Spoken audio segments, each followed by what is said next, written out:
আসসালামু আলাইকুম dear viewers. আপনারা দেখতে পাচ্ছেন আমি এখন আমার গ্রামেরই এই যে আমাদের মোমবাতির একাডেমি, মোমবাতির শিশু একাডেমি, সেখানে আছি। তো আজকে অভিভাবক সমাবেশ ছিল। আপনারা দেখতেই পাচ্ছেন যে আমার স্ক্রিনে দেখতে পাচ্ছেন যে অভিভাবকদের সঙ্গে আমি কথা বলছিলাম। এখানে অনেক কথা হয়েছে। আমাদের এই যে শিশুরা এই যে প্রত্যন্ত অঞ্চল যে কোন জায়গায় দাঁড়িয়ে কথা বলছি, আপনারা মানে it's totally out of imagination. আমি যদি ক্যামেরাটাকে একটু ঘুরিয়ে আপনাদেরকে একটু দেখাই, তাহলে আপনারা দেখতে পাচ্ছেন যে কোন এলাকায়। এটা আমার গ্রাম, এখান থেকে আমি পড়ালেখা করে উঠে গেছি।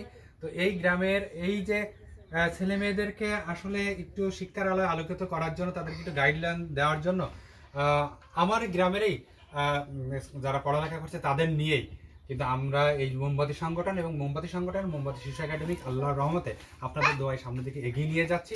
তো আপনারা আমাদের সাথেই থাকবেন, আমাদের পরামর্শ দিয়ে যেভাবে হোক না কেন, আপনার সামান্যতম সেটা হতে পারে ফিনান্সিয়াল, হতে পারে আপনার পরামর্শ, যাই কিছু পজিটিভ, যা আমাদের চলার জন্য অত্যন্ত অত্যন্ত কার্যকারী ভূমিকা রাখবে। তো আপনাদের কাছে সেই দাবি, এই কোমলমতি শিশুরা যেন একদিন বাংলাদেশের প্রকৃত আলোয় আলোকিত হয়ে এই বাংলাদেশের মান সম্মান তারা বিশ্বের যেন স্থায়িত্ব আসতে পারে, সেই দোয়া প্রার্থনা আপনাদের কাছে করি।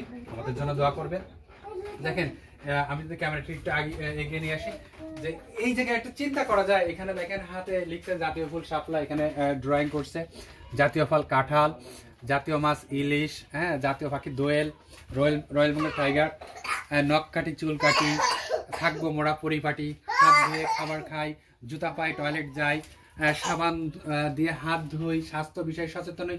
এই যে ছোট ছোট কথাগুলো, মানে আসলে আপনি বা আমার কাছে এগুলো আসলে ভ্যালু লেস হতে পারে, কিন্তু এই জিনিসগুলো যে কোমলমতি শিশুদের জন্য, এটা তাদের বড় হওয়ার জন্য কতটা গুরুত্বপূর্ণ ভূমিকা রাখে, যারা শিশুদের নিয়ে কাজ করে তারা ছাড়া এটা আসলে বুঝতে পারবেন না। তো আমি সবাইকে ধন্যবাদ জানাচ্ছি ভিডিওটি দেখার জন্য। আর বিনীতভাবে অনুরোধ, আমাদেরকে আপনারা একটু সহযোগিতা করবেন। সবাইকে ধন্যবাদ।